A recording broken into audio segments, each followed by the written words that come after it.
ఓం శ్రీ గురుభ్యో నమః. హరి ఓం శ్రీ మహాగణాధిపతయే నమః. శ్రీ మహాసరస్వత్యై నమః. శ్రీ గురుభ్యో నమః. హరి ఓం. అస్మత్ సద్గురుచరణారవిందాభ్యాం నమః. మాఘమాసం ఎంతో విశేషమైనదని మనం చెప్పుకుంటూ ఉన్నాం. అందులోనూ మాఘమాసం శుద్ధ సప్తమి, సంవత్సర కాలమంతా కూడా వచ్చేటటువంటి 24 సప్తముల్లో విశిష్టమైనటువంటిది రథసప్తమి అని దీనికి విశేషమైనటువంటి నామం ఉన్నది. ఈ రథసప్తమి ఎంతో విశేషమైనటువంటి రోజు. ఎందుకు ప్రతీకగాంచినదంటే సూర్య జయంతి, సూర్యుడి యొక్క ఆవిర్భావం అని మనం చెప్పుకుంటూ ఉంటాం.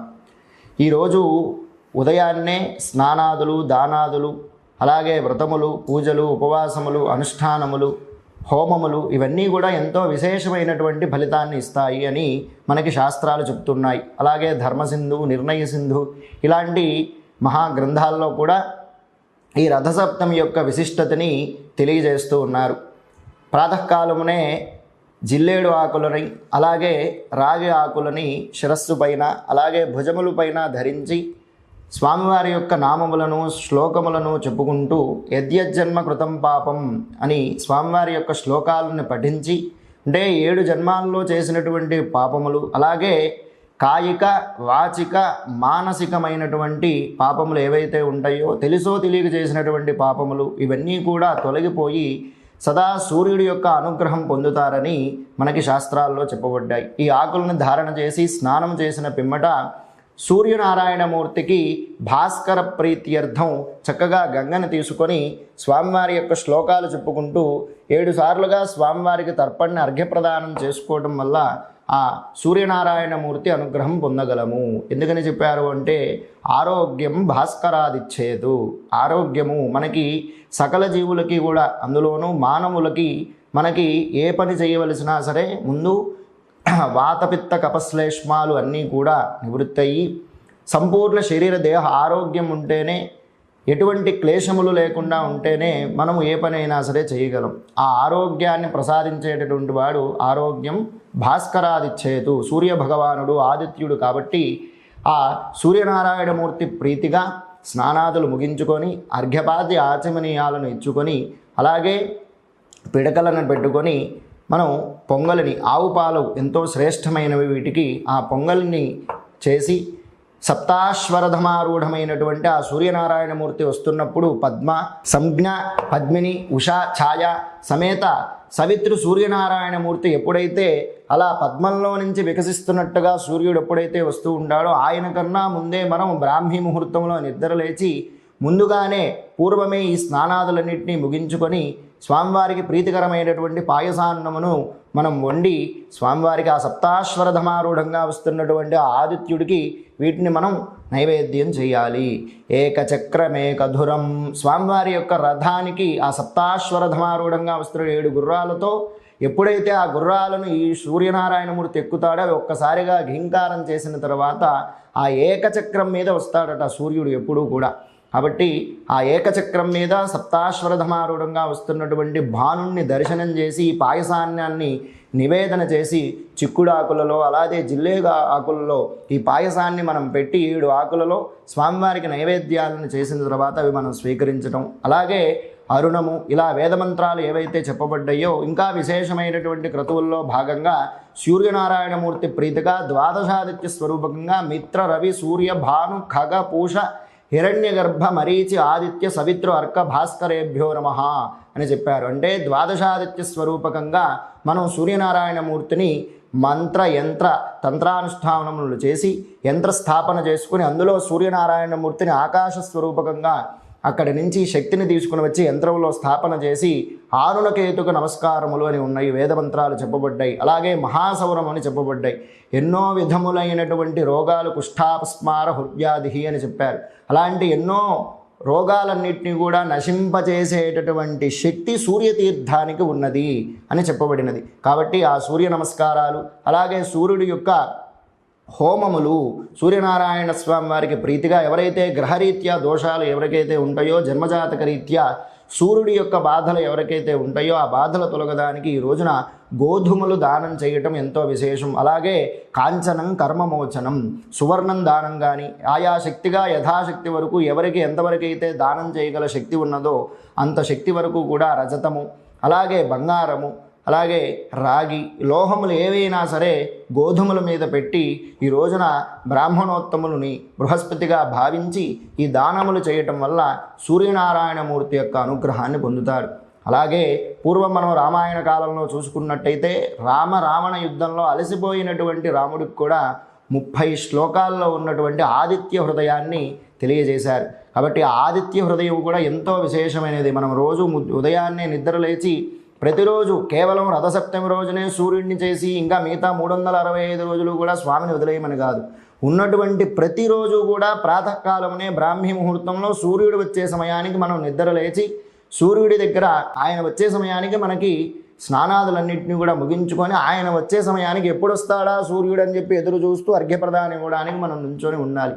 అందుకనే ఉన్నటువంటి యావత్ ప్రపంచ భారతదేశంలో బ్రాహ్మణోత్తములందరూ కూడా ఉదయం మధ్యాహ్నం సాయంత్రం గాయత్రి సావిత్రి సరస్వతి స్వరూపకంగా సూర్యనారాయణమూర్తిని ఉపాసిస్తూ ఉంటాం. అందుకనే మనకి భారతదేశం అనే పేరు ఎందుకని వచ్చిందయ్యా అంటే సూర్యుడిని దైవముగా భావించేస్తూ సూర్యుడిని ఆరాధిస్తాము కాబట్టి భారతదేశం అని, సూర్యనారాయణమూర్తి ఆరాధన చేసే వాళ్ళకి భారతదేశం అని కూడా ఒక పేరు.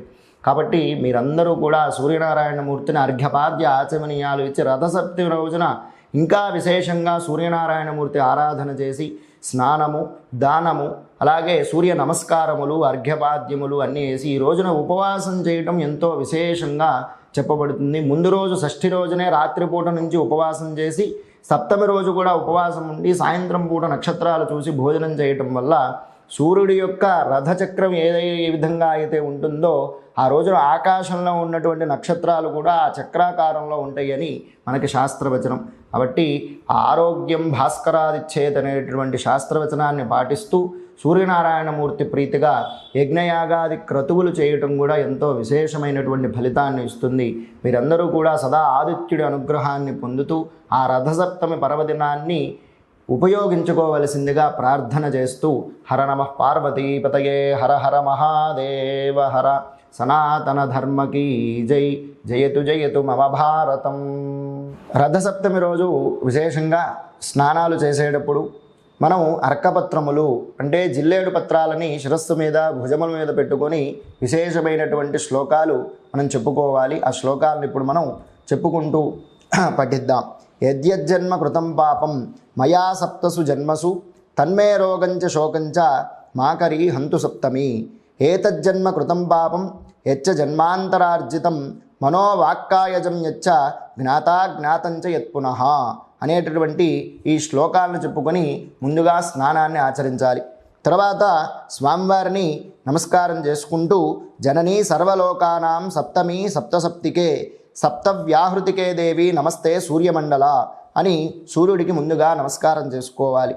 తర్వాత గంగాజలాన్ని మన దగ్గర ఉన్నటువంటి జలాన్నే గంగగా భావించి ఆ జలాన్ని దోసటిలోకి తీసుకొని సప్తసప్తి రథస్థాన సప్తలోక ప్రదీపక సప్తమ్యా సహదేవత్వం గృహాణార్ఘ్యం దివాకర అని చెప్పి ఓం దివాకరాయ నమః అని చెప్పి మిత్ర రవి భాను సూర్య ఖగపూష హిరణ్యగర్భ మరీచి ఆదిత్య సవితృవర్క భాస్కరేభ్యో నమః ఓమాదిత్యాయ నమః అనుకుంటూ ఆ గంగాజలాన్ని సూర్యనారాయణమూర్తికి 7 సార్లుగా ఆ తర్పణాన్ని మనం ఈ శ్లోకం చెప్పుకొని వదలాలి.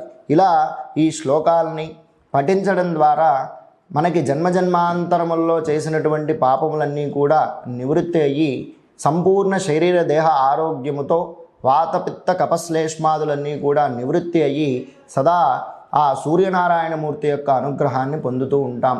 అలాగే ఎవరైనా సరే ఈ సూర్యనారాయణమూర్తికి మేము చేసుకోలేకపోతున్నాము, ఎక్కడైనా జరిగితే తెలియజేయవలసిందిగా అని అనుకునేటువంటి వారు ఎవరైనా ఉంటే మేము ప్రతిమాసము కూడా సూర్యనారాయణ స్వామి వారికి ప్రీతిగా అలాగే ఆదివారములు ఈ మాఘపు ఆదివారము ఈ 4 ఆదివారాలు కూడా ఎంతో విశేషమైనటువంటివి కాబట్టి ఈ ఆదివారములలో భానువాసరము స్వామివారి ప్రీతిగా సూర్య నమస్కారాలు అలాగే సూర్యనారాయణమూర్తి యొక్క నవగ్రహాల్లో ఉన్నటువంటి గ్రహాదిరాజు అయినటువంటి ఆదిత్యుడి యొక్క సూర్యనారాయణమూర్తి మూలమంత్ర జపములు అలాగే సూర్యనారాయణమూర్తి స్వామివారికి ప్రీతిగా మహామూల మంత్రాలు, సౌర మంత్రాలు, త్రిచ మంత్రాలు, అలాగే అరుణ మంత్రాలు, ఎంతో వేదంలో చెప్పినటువంటి మంత్రాలతో విశేష ద్రవ్యాలతో స్వామివారికి ప్రీతిగా అర్ఘ్యపాద్య ఆచమనీయాలు, యథావిధిగా ధ్యాన ఆవాహనాది షోడశోపచార అర్చనలు, అలాగే హవనములు, తర్పములు, మార్జనములు, సంతర్పణములు ఇవన్నీ కూడా చేస్తూ ఉన్నాము.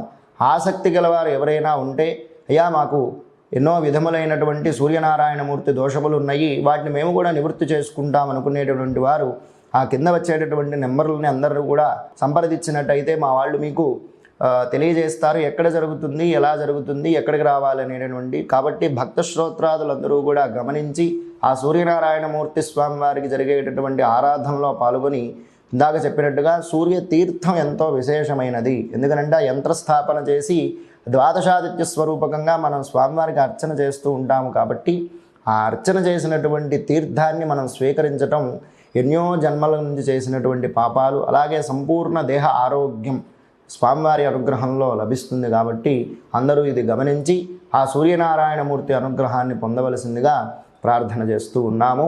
జయతు జయతు మమ భారతం, సనాతన ధర్మకి జై.